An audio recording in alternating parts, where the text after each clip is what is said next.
2 days ago, as we were celebrating the year of the ox, so on the first 2 days of the Lunar Chinese New Year, meantime in USA and Europe, many global corporations announced job cuts because they are all in a hurry to cut jobs in order to save costs.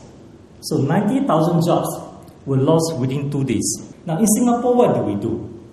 We recognize fully that this downturn is unprecedented in recent time.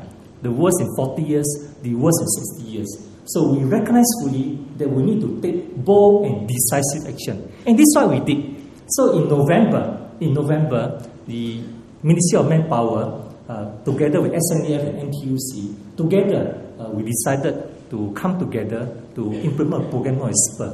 So this program was announced in November and come into effect on 1st of December because the tripartite partners recognize that at the time of downturn, with the export market dropping, there will be excess manpower, there will be excess capacity in the Singapore economy. So instead of retrenching these workers, so we are now urging businesses to retrain them. So train the workers rather than retrenching them. What is worth noting is that the government take the unprecedented step of drawing down on the past reserve, $4.9 billion to fund 2 programs. One, and the key one, is actually the job credit worth $4.5 billion. So when this package came out, I think it received a very good response. Businesses are very happy that they are getting strong support from the government. But one interesting feedback that I noticed in the media is that from time to time, there are people who say that, but this resilient package is very pro-business, but not pro-worker enough. And I would say that this is a gross misunderstanding of the resilient package. No doubt, this resilient package is pro-business. But I think as union leaders, we all know, in fact, it is even more pro-worker than pro-business. When the government decided to draw down the $4.5 billion from the past reserve as in the form of a job credit to subsidize up to 12% of wages up to 2005, that came as a big relief to the labour movement. Why? Effectively, what it means is this, is that firstly, Singaporean workers will become more cost competitive compared to the foreign workers because the cost of employing Singaporean workers is now dropped by that through this $4.5 billion job credit. So it's a pro-Singaporean worker measure. Secondly, it protects our CPF. The 12% up to $2,005 of job credit is equivalent to 9% CPF cut. So in other words, instead of start cutting CPF contribution, employers' contribution to CPF by 9 percentage point, government is now topping up that same amount through job credits. So our workers, every day when you still have work, every month when you still see your money going to your CPF, you must know that where did the CPF money come from? Indirectly, it comes from that job credit. If not for that $4.5 billion job credit, many of our workers may not be able to continue to enjoy their full CPF contribution, the 14.5% contribution from the employer. So therefore, to the labour movement, the job credit, the $4.5 billion job credit, is not a pro-business measure. It is a pro-worker measure because it enables us to continue to have our jobs, to continue to have a full CPF. And precisely because of that, so here you see, job credit brings cheer to employers. In fact, I would say that employees with more reason to cheer for the job credit than the employers, because it's directly to help the Singaporean workers to keep their job and to keep their CPF. If you were to look at the SPUR and the job credit holistically, in fact, the two come together, it's a very effective measures. Now, for example, companies with assessment power. So, to hold on to the assessment power, a person is a worker with a salary of $1,500 per month. To send the worker for upgrading, because with assessment power, so you turn the assessment power into training, cost you say will cost about $2,000. So without SPUR, Without job credit, the companies will have to pay 1,500 in wages, pay 2,000 in training fees. The cost of company will come to about 3,500. But we all know that as we go through this downturn, not many companies can afford to keep sending their workers for training and bear that additional cost. So with Spurs, what happened now? Under the Spurs program introduced by Manpower Minister Gan Kim Yong, we are now subsidizing 90% of the cost fees.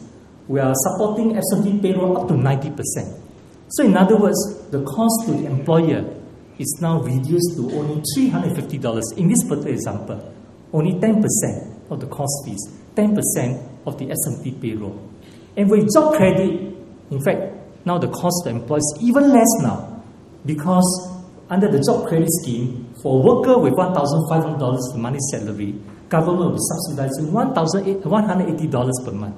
So in other words, the salary of the workers on training is now fully taken care of through Spurs, through job credit. And even the training fees of $200, if they are union members, if the workers are union members, the NTUC, through our NTUC ETF, Education and Training Fund, we are committed to support up to 50%. So therefore, you can see that the cost to employers today in turning the assessment power into training with the support of Spurs, with the support of job credit, and for union members with the support of NTUC ETF, in fact, the cost to the company is now next to nothing.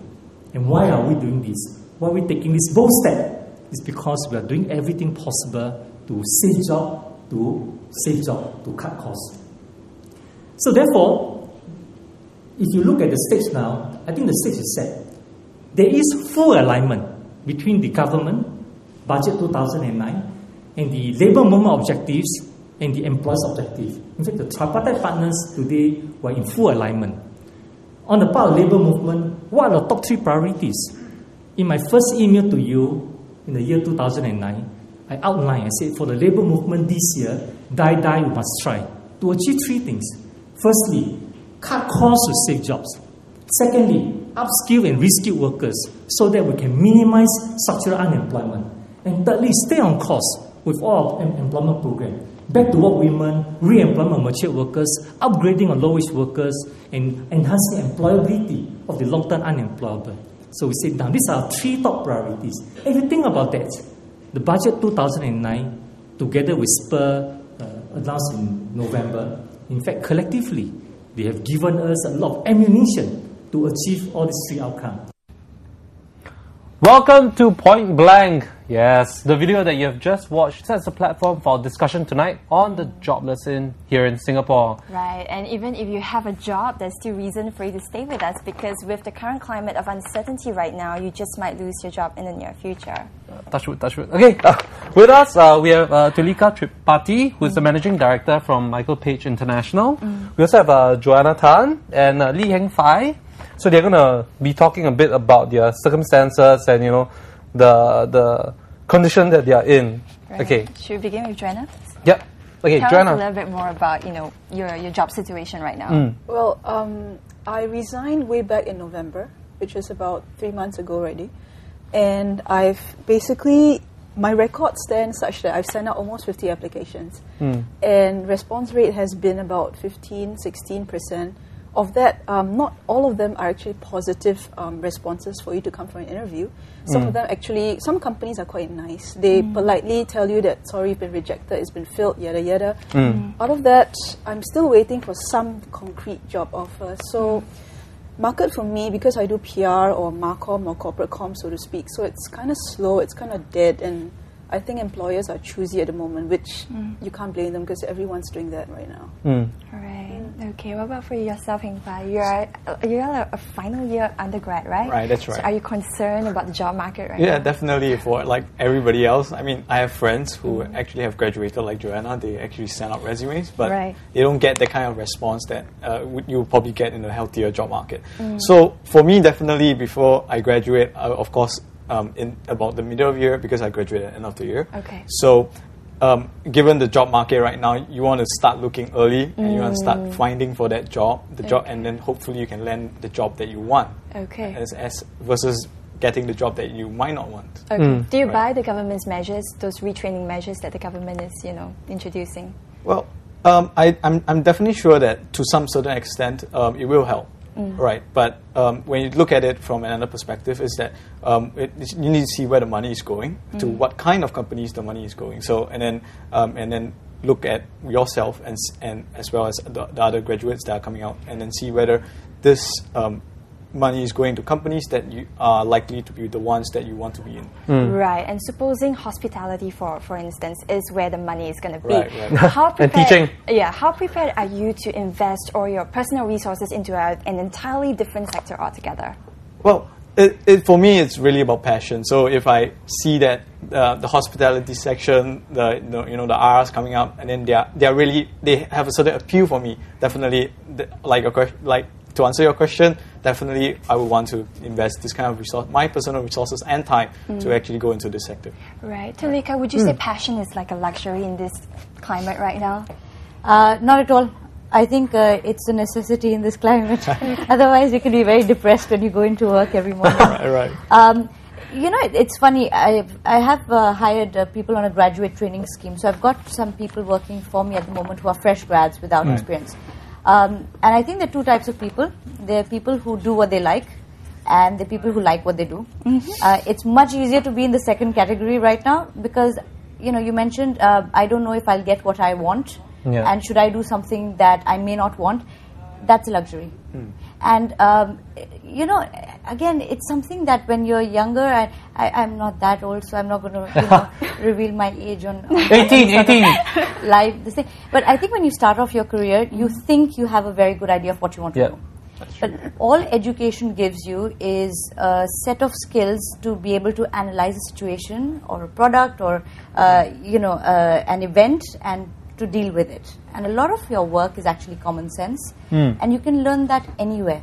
So all I would say is to someone like you who's looking for a job, find the sort of environment that you would gel with, and then put everything in it.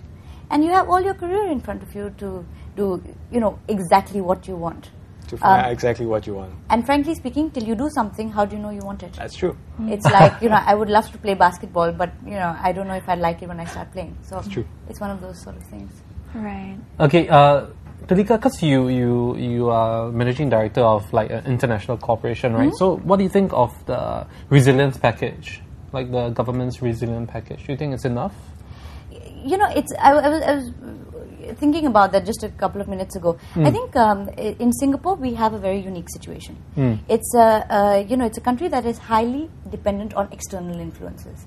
So unlike other sort of very large economies which have very strong domestic demand, you cannot spur domestic demand. So in a way we are very dependent on how the US reacts, how the UK reacts, what Europe does, because finally, a lot of our business is coming from international organizations that have set up manufacturing facilities here, regional offices here, financial centers here. So that has a big impact on or trading. The port is very important. So to that extent, the first thing which I think is positive is to do something. So there is something. I think there are measures being taken to try to make people feel more comfortable. So I think there's a psychological impact. Now, as to whether I think that it will make any difference in the short term, I don't think so. Right, because these measures do not actually tackle the root of the problem, which is declining global demand, right? So I mean, there's one thing that they said which was very true. If the employers are happy, the employee is automatically happy. And that's what got us into all this problem to start with. People started getting retrenched because employers weren't happy and not making a profit. So as soon as business is profitable, employees will be, well, they will get jobs. So hence they will be happy. So to that extent, working on supporting businesses is very good. As you mentioned, I think it's very important to see where this money is going. There's mention of, for example, support on training. I think it would be interesting to see which businesses can use this across the board. All the SMEs and which one gets the money. Because will you start making a completely different product? Yep. Not really. You're not going to suddenly decide, oh, nobody is going to buy bottles of water. Let me make, digital water or something. Or can I start making digital cameras instead? So you can't completely go out of your activity. Now, after that, let us say that you're an accountant. Maybe I can train you into credit control. because that becomes important. Or you are HR generalist. Maybe you can get some integration, HR integration training, because you'll find lots of companies will be going through acquisitions or mergers, so that will be necessary. But nothing too revolutionary, because that wouldn't work out, right? Okay. I don't think so, no. I would love to hear an example of where that has changed somebody's life. Because also, okay, when you get out of school, right, let us say you went into your first class. Right. Yeah? When you came out, I don't know, 1 month later, you met up with friends and they said, okay, now you're an engineer, so can you do engineering? And the answer, I don't know for you, but for me was definitely no. Right. I didn't become an economist after a month. So by the time you do that training, then you put it in practice, you're already like 6 to 9 months behind someone who would already have done it as his first priority or first passion. Right? Absolutely. And right now, at least from a recruitment perspective, the market is relative.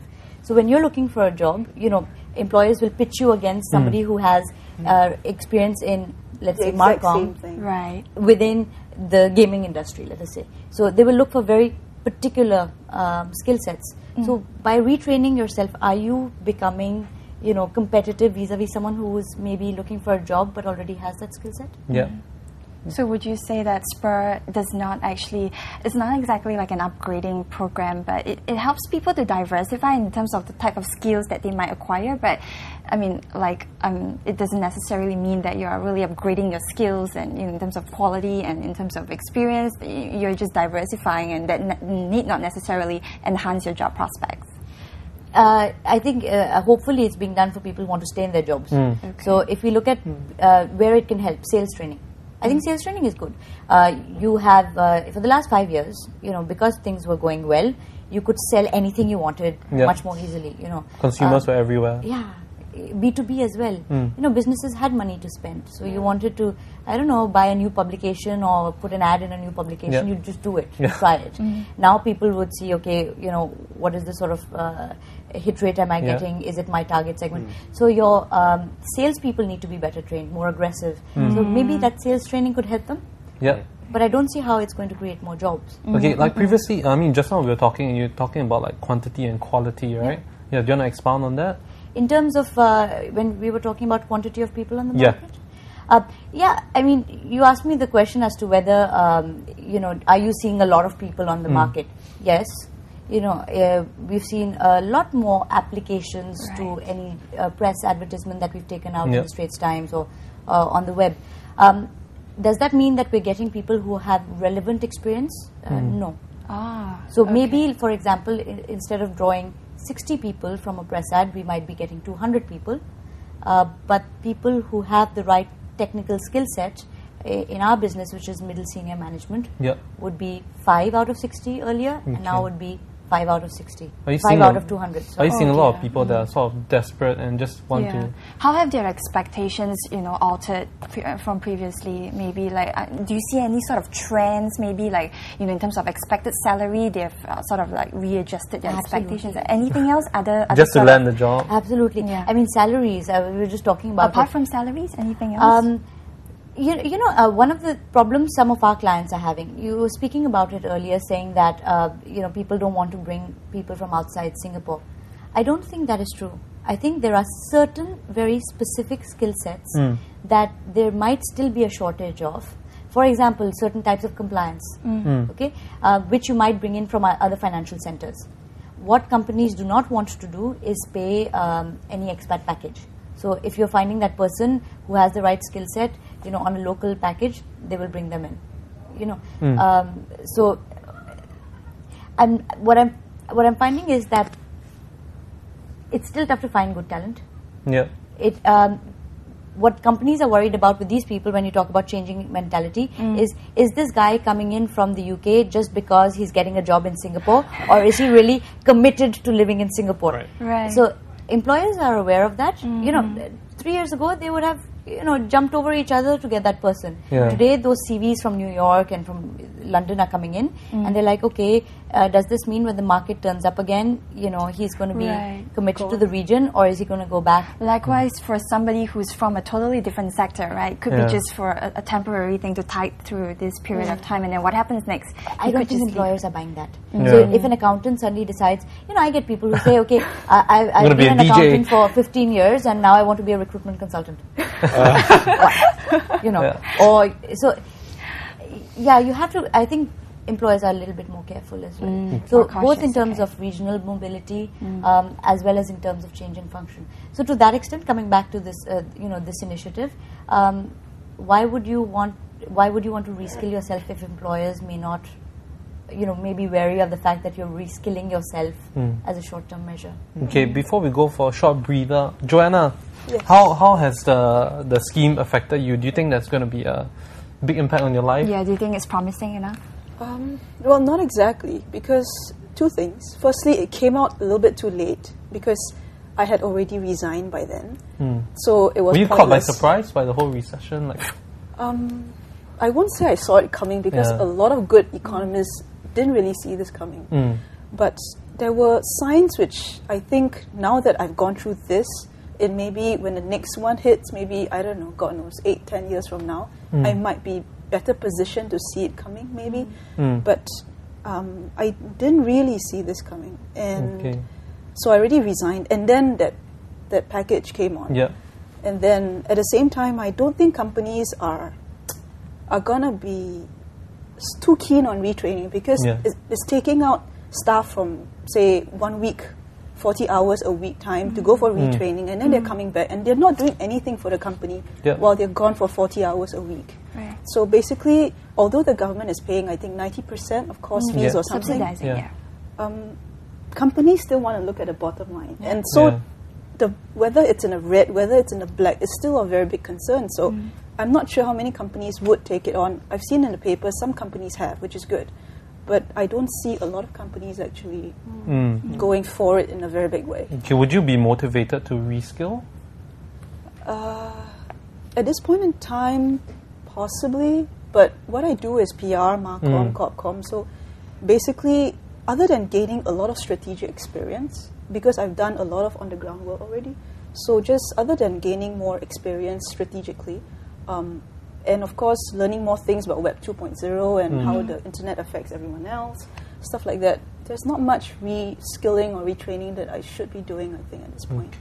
Yeah. So on-the-job training experience is more important, but then that would mean you would have to get a job first. Yes. Chicken and egg situation. Yeah. Would you be open to interim opportunities? 10 positions? Yeah. And a lot of organizations are taking on people who have strong experience at this time on interim positions. Yeah. I think I don't know whether a lot of people would be willing to go for the pay cut, because the interim positions might have a pay cut, no? It depends.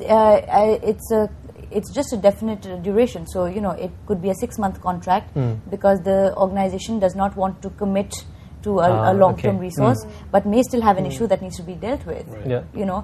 For example, organization A has issues. I'm not a specialist in PR or Marcom, but has issues with the fact that they're getting a lot of negative publicity with the retrenchments they have done, and they may need a specialist who has experience in that sector to help them deal with certain aspects of that in the media and so on. Okay, we're gonna take a short breather. When we come back, more on joblessness.